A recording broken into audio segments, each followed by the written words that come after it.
On the night of May 7, 1864, Robert E. Lee sat in his tent after the fighting in the wilderness had burned itself out. The battle had not produced a clean winner.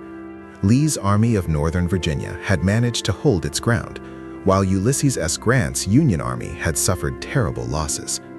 To Lee, the situation probably looked familiar. For years, he had faced one Union commander after another in Virginia, and the pattern had become almost predictable. The Federals would attack, Lee would blunt them, their confidence would collapse, and then they would pull back north across the Rapidan River to recover. That was what Lee expected again. Reports coming in that evening seemed to confirm it. Scouts said Grant's men were rattled. The Union Army looked disorganized. The roads leading north appeared ready for another withdrawal. Everything suggested that Grant would do what McClellan, Burnside, and Hooker had done before him, admit failure and retreat. But Grant did something different. Instead of turning back, he moved south. That decision changed the war. To understand why this was such a shock, you have to understand who Lee was in the spring of 1864 and what his record had taught him. By then, Lee was more than a Confederate general.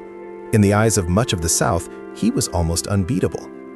In Virginia, he had defeated every major Union commander sent against him. George McClellan had approached him with caution bordering on fear, despite having a much larger army.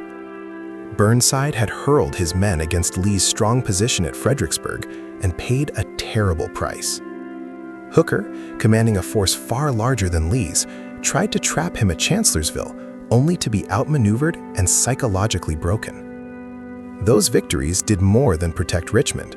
They convinced Lee and his men that his army could survive by skill, nerve, and defensive brilliance.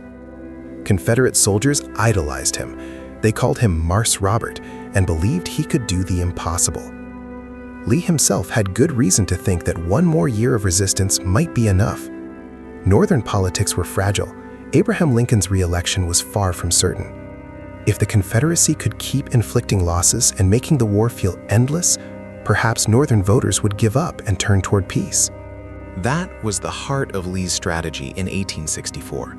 He did not need to conquer the North. He only needed to make the cost of victory feel too high. Then, Lincoln put Grant in charge. Grant came east with a very different reputation. He was not known for elegance or theatrical brilliance. What made him dangerous was something simpler. He kept coming. In the Western theater, he had won important victories at Fort Donelson, Vicksburg, Chattanooga, and Shiloh.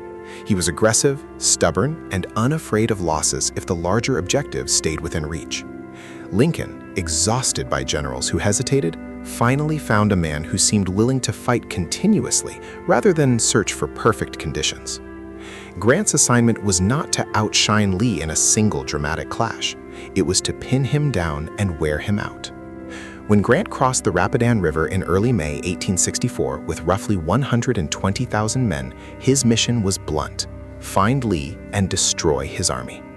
Lee responded quickly, attacking in the wilderness, a thick, tangled forest where visibility disappeared, formations collapsed, and battle turned into chaos.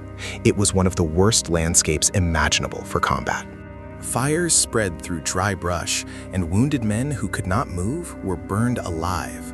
The suffering was beyond anything tidy battlefield maps can show.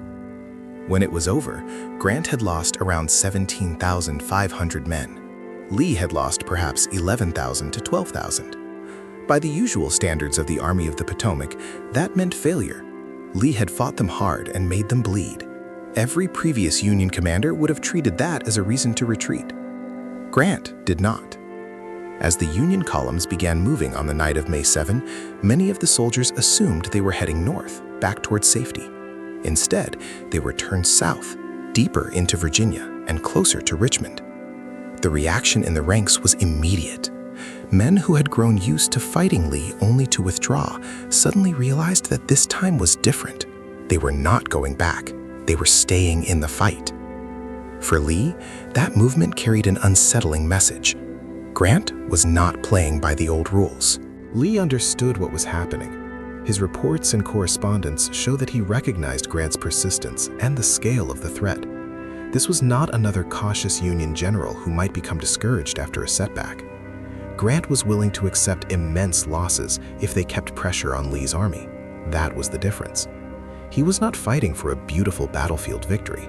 He was fighting to destroy the Confederacy's ability to continue the war. Lee, brilliant as he was, could not solve that problem forever.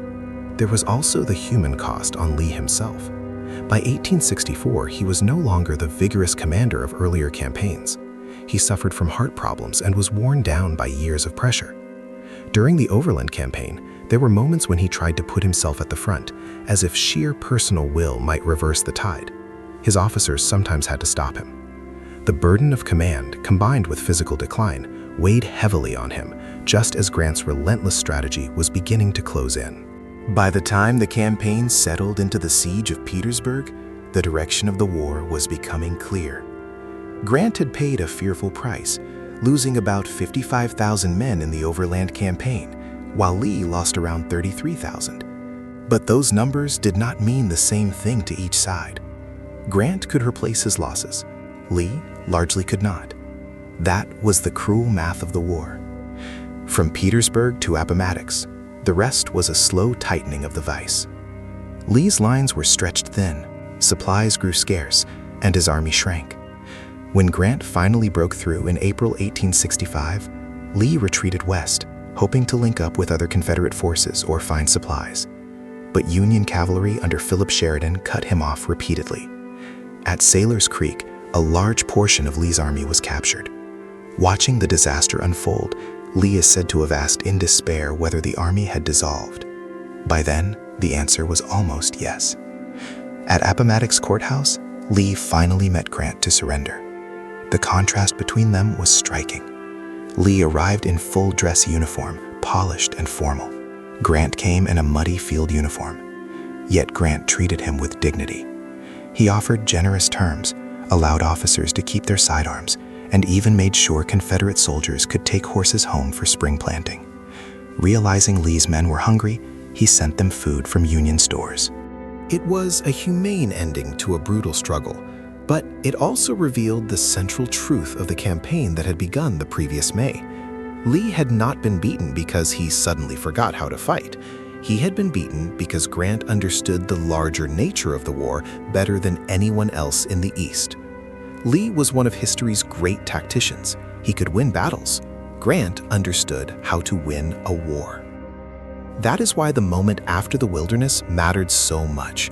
When Grant turned south instead of retreating north, Lee saw that he was facing a different kind of opponent. Not one who needed a perfect battle, not one who would be discouraged by bloodshed, but one who was willing to keep pressing until the Confederacy could no longer stand. That decision, more than any single charge or maneuver, changed the course of the Civil War.